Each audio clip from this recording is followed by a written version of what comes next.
Welcome back to The Outsiders. It's your third favorite co-host, Chris Bakke, here with your first or second favorite co-host, Alex Cohen. We're missing Michael Girdley today. This episode is going to be all about fraud, and Michael just didn't want to tarnish his good reputation by getting involved in a fraud chat. So it's Alex and I handling solo today, but. We have some kind of, I think he's up to no good. He's up to no good. He's just committing fraud, and he didn't want to be complicit in this conversation because he knows too much. It's possible. Certainly possible. So we're talking about, what's her name? Charlie Javis, right? With Frank, arrested last night. Do you want to cover the high level, Alex? Yeah. I would love to do nothing more than talk about this fraud. So last night, U.S. government arrested Charlie Javis. She is the founder of a fintech company called Frank. They got acquired by JP Morgan back in 2021 for $175 million. In that acquisition, she claimed that they had 4.25 million student customers using the platform, getting financial aid, and that she had data on all of them, when in fact she only had data on 300,000 customers. And so the whole story is that she was in conversations with JP Morgan for an acquisition. Things were progressing. They were going well. When it came time to actually look under the hood and see their usage base, how many students they had, she asked her VP of engineering to go and make a bunch of fraudulent accounts so that they could fluff the numbers and say they had millions and millions of customers. When he declined her request, she went and paid a professor a modest $18,000, an unnamed data science professor, to fabricate these other customers. So on Tuesday, which is today, the U.S. government filed criminal charges accusing Charlie Javis, the founder of the now shuttered college financial aid company Frank, of defrauding JP Morgan Chase into buying the startup for $175 million. She's being charged with bank fraud, securities fraud, wire fraud, and conspiracy. Each of them carries a maximum 20 to 30-year prison term. She appeared briefly on Tuesday before the U.S. Magistrate Judge Barbara Moses in Manhattan, who set the bail at $2 million, and the Securities and Exchange Commission has filed related civil charges. So let's get into it. That is a lot happening on the same day that Trump is also arrested. So just, man, I know the coordination of that's pretty amazing. I wonder if there was some PR bargaining. She has a pretty powerful lawyer, this guy, Alex Spiro, who has a crazy track record himself of representing Aaron Hernandez, Jay-Z, Robert Kraft during his misdemeanor charges of solicitation. He worked with Elon in the Twitter deal. He's worked with Killer Mike, Meek Mill, Yo Gotti, Chance the Rapper, Don Lewis. Like it's a pretty wild roster. Everybody from like Javis, the Frank, founder, to like Jay-Z to Aaron Hernandez. So this guy is clearly, and he's only 40. So he's probably making tens of millions off of borderline, fraudsters like Charlie. So that's amazing. I know who to call. Business. Yeah, I know who to call when I commit fraud in the next few years. Totally, so. It's inevitable. And she's only 31. Like, she's young. She's going to prison over defrauding. Like, if you're going to defraud someone, don't go defraud the largest bank in America, and then don't go around and sue them when they call you out for frauding them. They have way more money and resources, and Jamie Dimon doesn't want to look like an idiot, and so he's going to do the thing that he says he's going to do, and that's just that's life. And for all of this, they only paid her $21 million for her stake in the company. Like, at the time, she didn't own that much of her company, which is really common with these venture-backed companies. Like, if I do 21 divided by 175, she owned 12% of the company by the time they exited. And I think she had a retention plan of a bit more on top of that. All in $45 million from the sale of her company. $20 million was an employment retention plan. $21 million was for her equity stake in the company, and that was that's been confirmed by prosecutors, the amount that she made out with from that. But like, you're it's not worth going to prison for over $45 million when the fraud is just that blatant and obvious, just making up customer accounts. Like, they're going to find out. I mean, 21 million, you're going to pay, she's in New York, you're going to pay taxes, 53% of that. So now you're down to 10, and now you go buy a nice 3-bedroom loft and you're down to 7. And she's basically just doing fraud for free is I think the argument here. And then she just spends another $2 million on her attorney, who's a famous attorney. So she's about to be bankrupt and in prison because she's not getting that well, I guess what are we? We're 2 years after the acquisition, so maybe she's close to getting her full $40 or $20 million employment. Could be somewhere between 2 and 4 year earn out on those typically. It's and I learned because we had briefly mentioned this on the podcast, I think a couple months ago, right when we were getting started. But one detail that I learned in researching this that's kind of amazing is that JP Morgan only discovered this discrepancy when somebody from their marketing team went to email 400,000 Frank customers and over 70% of the emails immediately bounced back. And they're like, wow, well, that's not great. So that started this spiral of people looking into it. And I think to your point, of defrauding JP Morgan, one thing that got brought up by a VC who I really respect on Twitter was like, it's kind of amazing that in the grand scheme of things, as big as JP Morgan is, as much M&A that they do, this is a great party for them to come forward about in terms of fraud, because a lot of these big companies, gobble up these small companies. Both sides are pushing the deal to get done very quickly for various reasons. And there's just so many like high level reputations at stake. JP Morgan, they might have used like a Bain or a McKinsey or a PwC or somebody for diligence. So like you have these kind of blue chip names involved in this type of work. And when fraud does happen, when somebody does get, especially so blatantly screwed over, 90% of the customers just don't even exist, kind of the most basic type of diligence that you should be doing. It looks so bad on JP Morgan, on, the banks, on the advisors, on everybody involved. And so a lot of times it's like, well, hey, we're able to recoup some of the costs because we're not going to pay, the founders' earnouts, and we're going to fire all the employees, and we're going to, rake their grants back and whatever. But, we're still going to take $100 million loss on this. And it's just easier to sweep it under the rug than it is to so publicly talk about it. And I think Jamie Dimon and other execs from JP Morgan have gone very much on record, almost to like they're running their own PR campaign saying, we screwed up. This was a terrible acquisition. When you go to the main site, which is, I think it's like, let's see, I have it here, withfrank.org. Okay. It just redirects to studentaid.gov. It's like, we're not even trying. Just go do your student aid stuff with the government directly. We want no involvement in this. We screwed up. And so, I think it's awesome that they're taking very public accountability for getting this super wrong and sort of making an example out of her.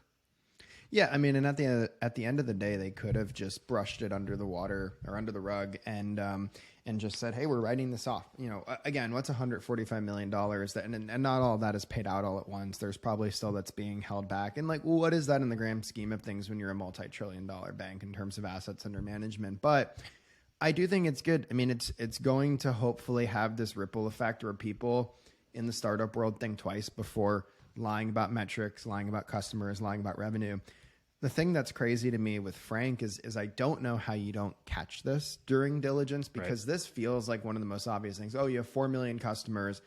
Okay, like we need to go dig in and look at the customer list. Let's go look at the email campaigns you've sent. Like if I'm assuming, and I don't know the reason why JP Morgan originally acquired Frank, but if I'm them, I'm buying 4.25 million student customer list to do two things. One is to market to them for student loan financing or refinancing. Or two is to offer them student credit cards and debit cards, which is very common for a big bank. They have those sort of entry-level debit and credit cards. And, the first thing that I want to know is, what's your open rate? What's your click-through rate? How much are you making in referrals when you're sending them out to other financial companies? Like, we want to own that. And those numbers should line up. If you got 4.25 million customers and you're sending out, call it, and let's say they claimed all 100% of those are active. Like the math should math where even if 2% convert, that revenue should trickle back into the P&L and balance sheet, and you should be able to go look at that as a company when you're diligencing. And so it's a bit foreign to me to think about how they got away, or how they just didn't catch that during diligence and think, oh, perhaps they're lying about the number of users they have. Because you and I both know when we're talking to a company and we're investing in a company, that is the very first thing that I dig into. If someone says, oh, we have 60% weekly retention or 30% daily active users or this amount of acquisition, and I'm like, okay, show me the math, show me the retention charts, show me the things you've been doing. My inclination is always to just not believe any founder when they talk about user metrics. Yeah. And I think it's a hybrid of there's certain things that aren't measured in the early days, which I think is, that's the sort of unknown. And I think that founders get carried away with just making up for the unknown. Like one of the best answers that I think a founder can give when pitching is an I don't know, or I'll get back to you. When somebody has all the answers, it is terrifying as an investor, right? There's like nothing worse. No, and it just feels like a sales pitch. It feels rehearsed, and no one wants that. You want a bit of authenticity. Yep. Yeah. And it's like, we get it. You're a 3-month-old, 6-month-old, 18-month-old company. You're not going to have all of the data. You should know your business pretty well, but like, you're not going to have all the answers. And so, and I mean, that's off of a 30-minute, maybe hour-long initial diligence call that like, hopefully most investors are doing. I mean, a deal like this would probably take somewhere between 30 and 90 days end to end. I mean, 30 days if they're just sprinting, but like thousands of hours being invested on JP Morgan's side and whoever, the advisors are and banks are that are sort of advising them in this deal. And yeah, it's pretty crazy that basic stuff like that got missed. Yeah. And just so everyone knows, I mean, I was looking back at the initial launch articles when Frank came out in January 2018, and they raised $15 million from investors, and we're talking about the things they were doing. And their whole thing was like, here's we're building one application and one form to take in all your student loan related information so we can figure out if there's ways to either basically to apply for FAFSA grants without having to go to 100 different sites and go and like basically hack the system, because there is a lot of unclaimed student related money and financial aid sitting out there that's not just, hey, take out a loan. But you would think somewhere in that process would be, what email campaigns have you run? Let us go look at your SendGrid data. Let us go look at your Braze campaigns, just as a part of basic due diligence, because that's what the company does at its core. I think it would be hard. I don't know how it works at that scale. It'd be hard to be like, hey, clone a copy of your database of students and give it to us, and we'll run it through some like LexisNexis fraud checker. But ultimately, that is what she ended up doing. So after JP Morgan started pressing her for information and like pressing on having fraudulent accounts, she then paid like a couple $100,000 to have LexisNexis like fill in the missing data pieces. But it obviously wouldn't work because she was trying to buy those lists and like fill in those lists. But like then, oh, now what? You have 7 million users. Like, oh, we don't know what happened to the what the first four are. It's unbelievable. And that would have been actually the right thing to do as a company. If I were them back in the day, I would have bought lists from Experian and TransUnion and Equifax and LexisNexis, and you could build a really good remarketing campaign list. And if you can acquire those, that's great. Fine. Go sell a company saying, hey, we have 4 million registered in market students who have loans. But then when you're claiming they're like active users on your platform and you have them, like they filled out all the data for you. Plus I'm not a fraudster, but if I was her, I would have just like taken as much LexisNexis data as possible and like fake filled out accounts, like just use the real data. I think she like made all this data on different permutations of like addresses and locations and schools and things like that. At least use like real fucking data. Like don't make it up. Yeah, well, this gets into the next part of it, which is and I've talked to so many founders and growth people and investors about like this specific deal. And what's amazing is when you talk to anyone, and my first instinct is the same thing, your initial reaction is like, here's how I could have done it better. And that's what makes this amazing is like the fraud was so terrible. It was so just like base level bad. There's like, I mean, it's literally like, it's kind of the same thing of this like Trump case, ironically, of just like actual like hush money payments being made. But there's like an entire paper trail between her and the chief growth officer and this like, you know, data science professor and these up workers. And it's just like, this is being done very blatantly. If all of that was happening on Gmail accounts that maybe weren't, you know, acquired as part of this deal, this could have taken years to come out. It may not have come out at all. And I think one of the challenges with startups and with you know, these fast growing companies, which is really hard, is, and I've been through this on, you know, on sort of the acquiring side of a deal, is you end up with fraud that's perpetrated by people that aren't even at these companies anymore, because the average tenure at these tech companies might be a year or two. And so you do have these like growth by all costs people that come in. That's their mentality. That's sort of what they've been told.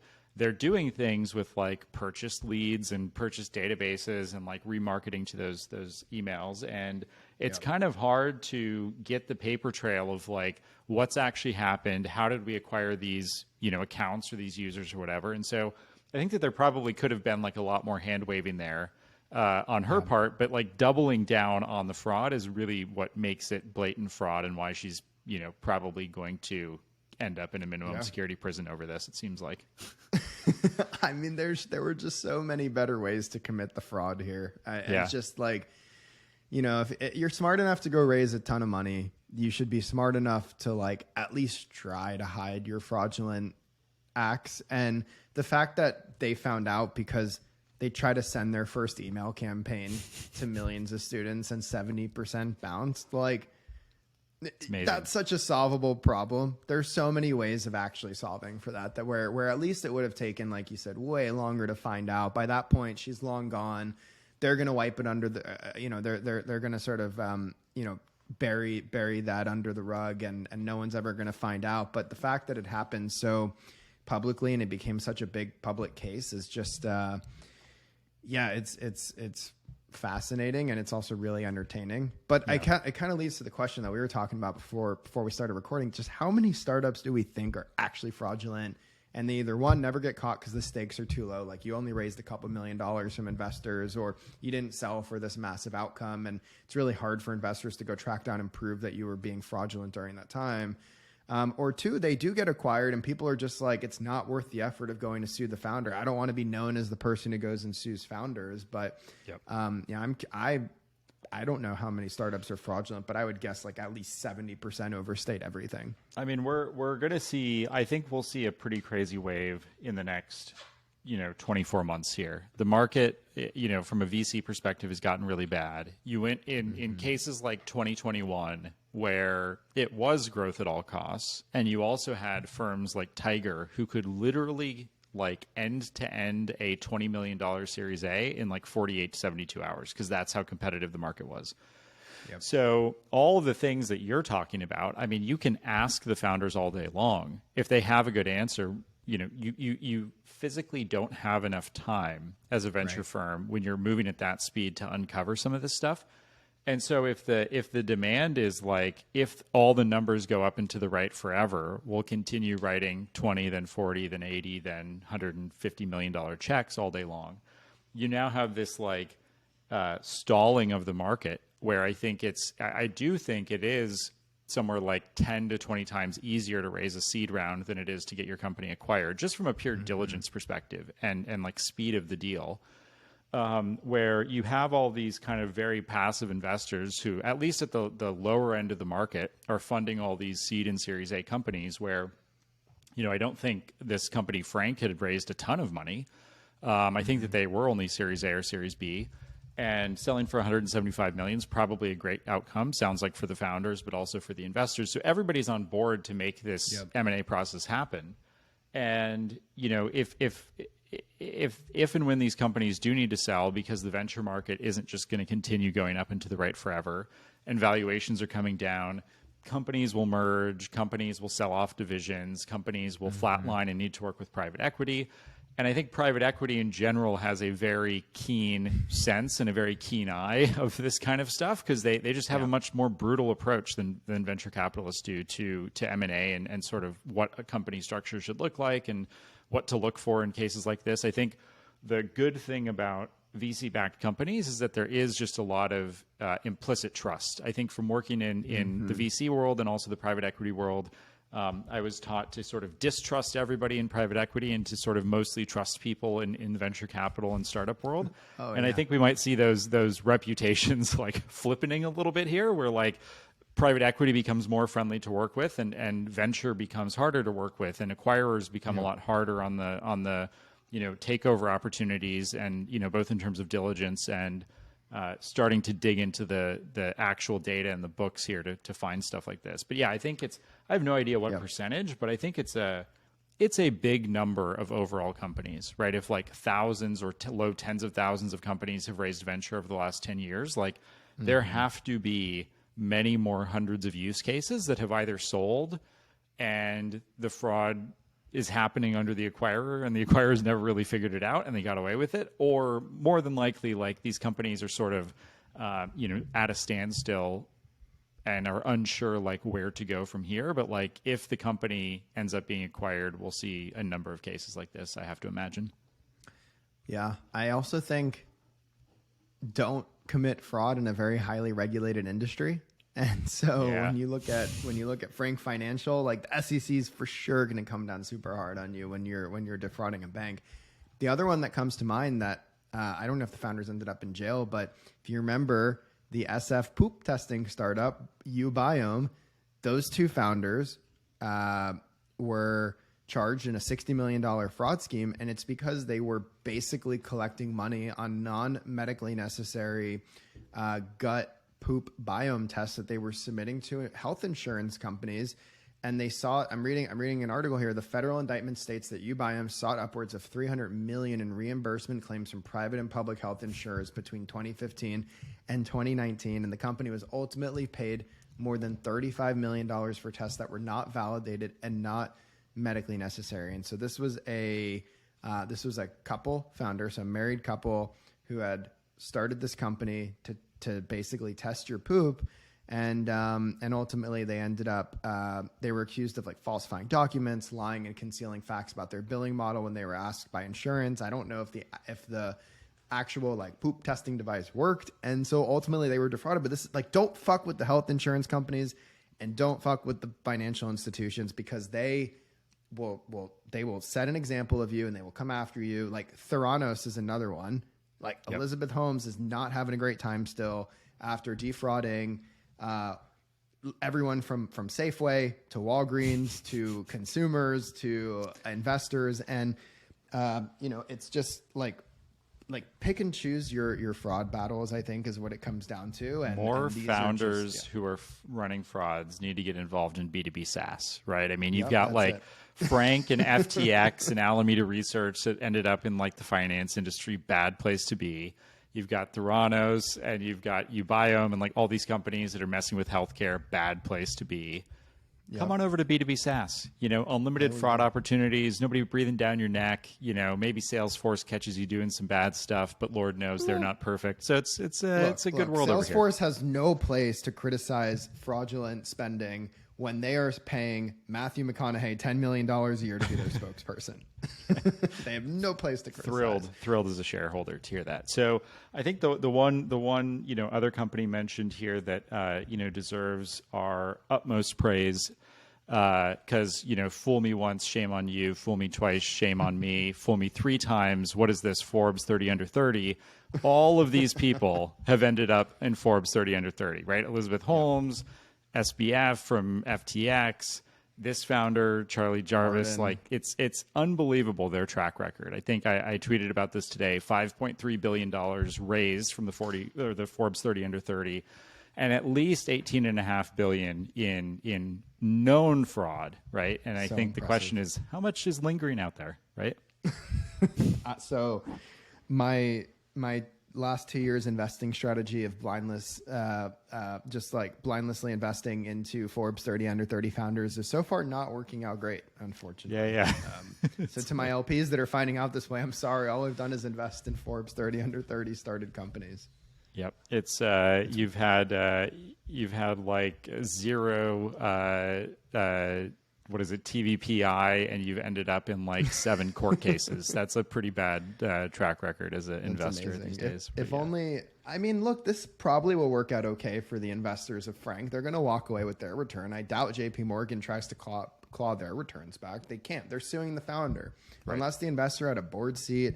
And likely they weren't even complicit in this. My guess is she went and did this well, she tried to do it with another employee, went rogue, went to a data science professor. I wonder if he even knew. I forgot what that exchange was. I wonder if he even knew the extent of what was going on. She could have gone to him and said like, hey, I'm a student at this university and I really want to make some fake accounts to train a data model. Like, can you help me with that? And He's like, sure thing, I can consult. So it'll be interesting to see who goes down in this case with her. But I think fraud is going to be a persistent topic on this podcast, is because we cover startup and VC land.